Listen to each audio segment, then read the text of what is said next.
मेरे प्यारे विद्यार्थियों, आपको जो दो एड ग्रेड अभ्यास पुस्तकें दी गई हैं, हिंदी, अंग्रेजी एवं संस्कृत की, तो दूसरी दी गई हमें विज्ञान, गणित, सामाजिक विज्ञान की। तो इनको हमें भर करके अपने स्कूल में अपने जो क्लास टीचर हैं उनके पास जमा कर देना है, जिससे वह इसको चेक करेंगे और चेक करके इस पे नंबर भी देंगे और वापस आपको पढ़ने के लिए दे देंगे। तो जो एड ग्रेड वर्क बुक है, हमें इसी में ही काम करना है। इसमें जो प्रश्न दिए गए उनके उत्तर हमें इसी वर्कशीट में ही लिखना है। ठीक है, तो ये आज हम देखते हैं कक्षा 7वीं की हिंदी। इस हिंदी में जो पाठ दिए गए हैं, इन पाठों के प्रश्नों को समझेंगे और फिर अपनी इसी वर्कशीट में इनको भर लेंगे। तो ये देखिए दिया गया है पाठ 10। पाठ 10 में है सुभाष चंद्र बोस का पत्र। इसके पहले वाले जो पाठ हैं उनकी वीडियो मैंने इसी चैनल पर अपलोड कर दी हैं। आप इस चैनल को गणित वाले सर के नाम से भी सर्च करके इनको देख सकते हैं, या फिर आप प्ले लिस्ट पर जाके भी इनको देख सकते हैं। ठीक, तो आज हम देखेंगे पाठ 10। इसमें दिया है प्रश्न क्रमांक 1।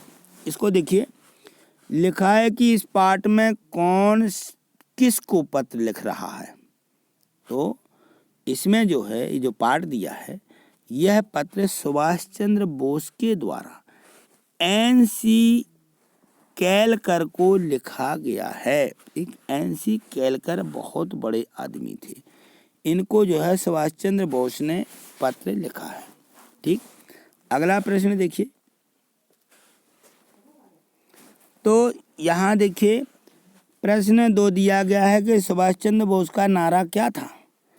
इनका नारा था कि जय हिंद, दिल्ली चलो, तुम मुझे खून दो, मैं तुम्हें आज़ादी दूंगा। ये उनका मुख्य नारा था कि तुम मुझे खून दो, मैं तुम्हें आज़ादी दूंगा, ऐसा इनका नारा था। ठीक, अगला प्रश्न देखिए।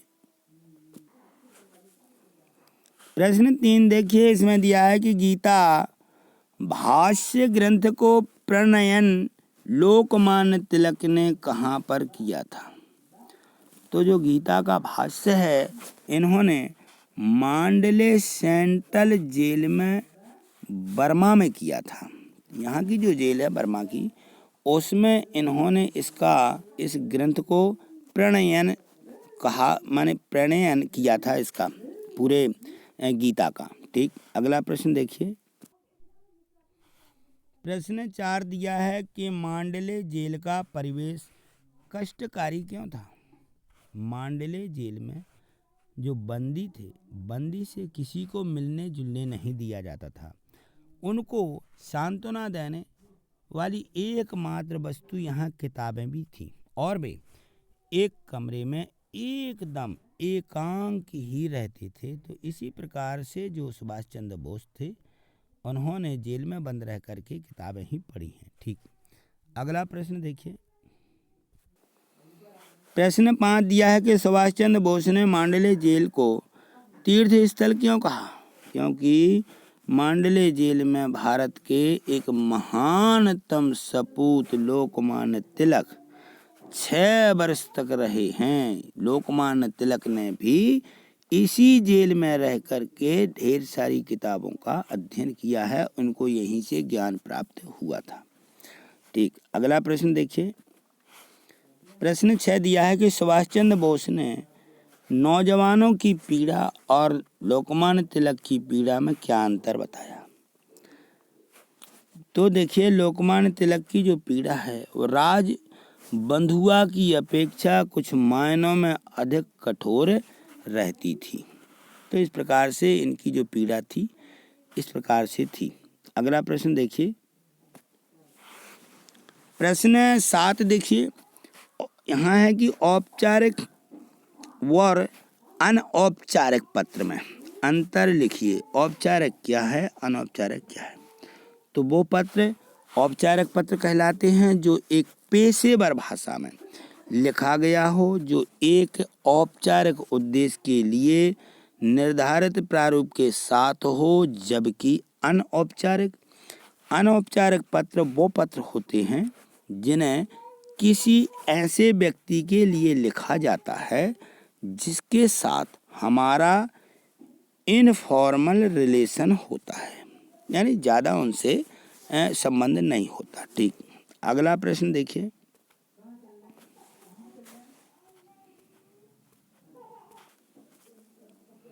यहाँ देखिए जो प्रश्न 8 दिया गया है, प्रश्न 8 में मूल्यांकन है। क्या है? मूल्यांकन। इसमें दार्शनिक शब्द में हमें क्या करना है? एक प्रत्यय जुड़ा है दार्शनिक में।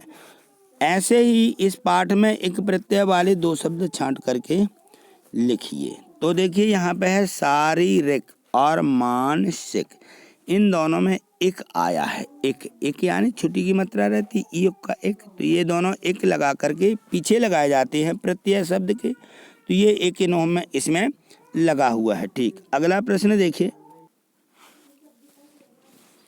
प्रश्न 9 दिया है कि पाठ के आधार पर लोकमान्य तिलक की कोई 4 चारित्रिक विशेषताएं लिखिए। तो लोकमान्य तिलक, बाल गंगाधर तिलक धुन के पक्के थे। उनकी एक और विशेषता है, उनकी विनोद प्रियता थी। वे कठिन से कठिन परिस्थितियों में भी यह जो थे मनोविनोद करते थे और इससे मनोविनोद करते हुए इन समस्याओं को सुलझा लेते थे। वह केसरी नाम का मराठी दैनिक अखबार निकालते थे। तो इस प्रकार से जो लोकमान्य तिलक थे, इनकी ये विशेषताएं थीं। अगला प्रश्न देखिए। यहाँ देखिए प्रश्न 10 दिया गया है कि अपने मित्र को पत्र लिखिए जिसमें आपकी शाला के गणतंत्र दिवस के बारे में बताया गया हो। तो देखिए यहाँ पे आपको थोड़े छोटे शब्दों में लिखना है, इतनी हमारे पास लाइनें नहीं हैं। तो इस प्रकार से अपने मित्र को गणतंत्र दिवस के बारे में बताते हुए देखिए ये पत्र लिखना है अपने मित्र को। यहाँ पे सबसे पहले मकान का नंबर लिखा जाता है, मकान नंबर, फिर गांव का नाम, ग्राम का नाम, शहर का नाम, दिनांक, प्रिय मित्र, ऐसा लिख करके श्री अकाल जो भी मित्र का नाम हो, और यहाँ से आपको लिखना है। आशा करता हूँ कि तुम वहाँ पे सकुशल होगे। आज मैं तुम्हें हमारे स्कूल के मनाए गणतंत्र दिवस के बारे में बताने जा रहा हूँ। हमारे स्कूल में गणतंत्र दिवस जो है 26 जनवरी के दिन बड़ी धूमधाम से मनाया गया। इससे जो कार्यक्रम हुए हैं उनकी तैयारियां 1 महीना पहले से शुरू कर दी गई थी। स्कूल में सफ़ेदी करवाई गई, यानी पुताई रंगाई करवाई गई है लड़कियों ने। यहाँ की जो है विशेष ट्रेनिंग भी ली है। जो यहाँ पे गीत थे, गीत यहाँ लिख देना, गीत की विशेष ट्रेनिंग ली है। निश्चित इस दिन को सुबह 9:30 बजे से, कितने 9:30 बजे से गणतंत्र दिवस का समारोह शुरू हो गया। सबसे पहले हमारे गांव के जो सरपंच साहब थे उन्होंने तिरंगा झंडा फहराने की रस्में अदा की। इसके बाद स्कूल में रंगारंग कार्यक्रम पेश किए गए। बच्चों ने देशभक्ति गीत भी गाए और इसमें जो है नशे के विरुद्ध एकांकी का अभिनय भी किया गया। मेरी बड़ी बहन ने गणतंत्र दिवस पर इस पर भाषण भी दिए और ये जो हैं इन्होंने